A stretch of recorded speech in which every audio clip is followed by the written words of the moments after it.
A lot of WWF superstars jumped to the up-and-coming WCW in the mid to late 90s. WCW eventually ended up with way too many main eventers and a roster that was overall overinflated and dominated by only a few. This led to some stars that kind of got lost in the shuffle, as well as new stars that had no room to move up. It was common to see guys jump back and forth between companies in the late 80s and in the early 90s. Hell, we even saw Ric Flair in the WWF for a short time in the early 90s.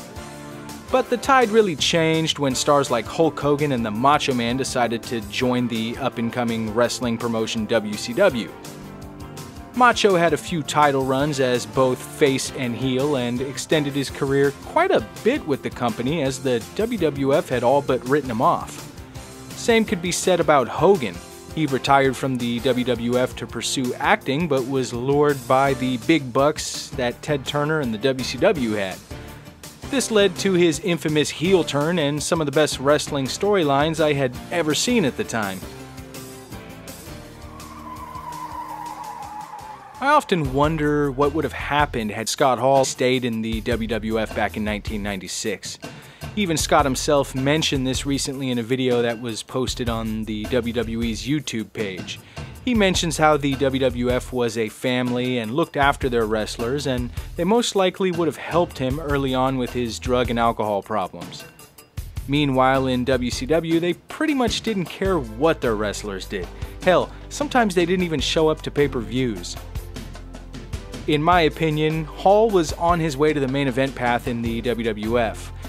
I think it was only a matter of time before he would have ended up the WWF champ.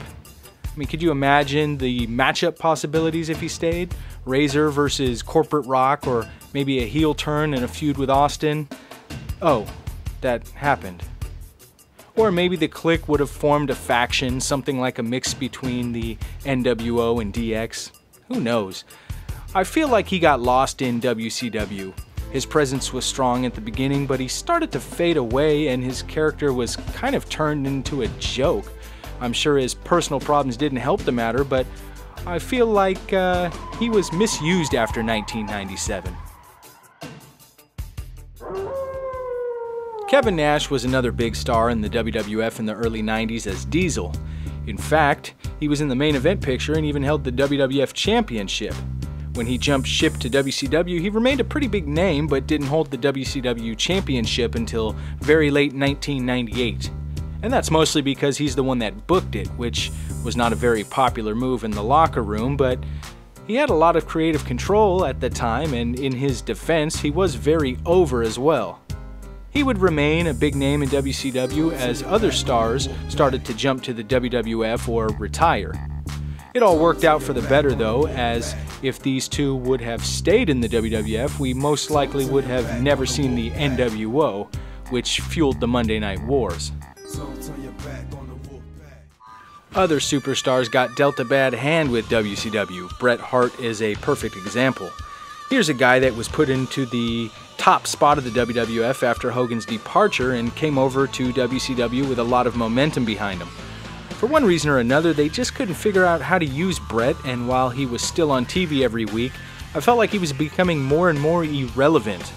And to top things off, Jim Neidhart and the British Bulldog followed Hart over to the promotion, and that was also kind of a disappointment. I mean, they would book guys like Mike Enos every week, but I rarely saw these two guys on Nitro. Guys like Rey Mysterio, Chris Jericho, and Eddie Guerrero were all kind of held down in WCW, mostly due to their physical appearance. WCW had a very old-fashioned way of booking champions. You had to be big and scary looking. I mean, look at the Giant. He came in with zero talent, no wrestling experience, and winds up the WCW champion in no time at all. I can still remember the night that Jericho finally debuted on Raw, and the fans were going absolutely nuts. Now, here's a guy that was booked against pretty much nobodies in the WCW, and here on his first night in the WWF, he's feuding with the company's biggest star. This was the moment I really realized that WCW was so big that it would be impossible to make the main event unless you were a WWF-made guy, one of the few old-school WCW guys like Flair or Sting, or you were built like a train, or Jeff Jarrett. By 1999, people started to take notice that WCW was not really the place to be anymore. More guys were leaving the company for the WWF, and it was getting harder for WCW to lure over the WWF's talent. They took notice that the WWF took some of their mid-card talent and turned them into main eventers, so they decided they would try to do the same. Jeff Jarrett was one of those guys that jumped back and forth between the two companies so many times that I don't even think he knew where he was. In 1999, he decided to go back to the WCW, and while he was strictly a mid-carder in the WWF, the WCW decided to push Jarrett to the main event status. I was completely taken by surprise with the booking of Jarrett, and this was about the time I started watching WCW a little less and the WWF a lot more. As the year 2000 rolled around and the older guys were either always injured or fed up with Vince Russo or starting their rap careers, WCW was desperate to make their own stars. The problem was it was too little too late. The company had lost all of its momentum, and thanks to the overhaul and redesign of everything, they also lost their identity. As they tried to develop new stars, the company continued to lose viewers and money, and eventually ended up the property of Vince McMahon.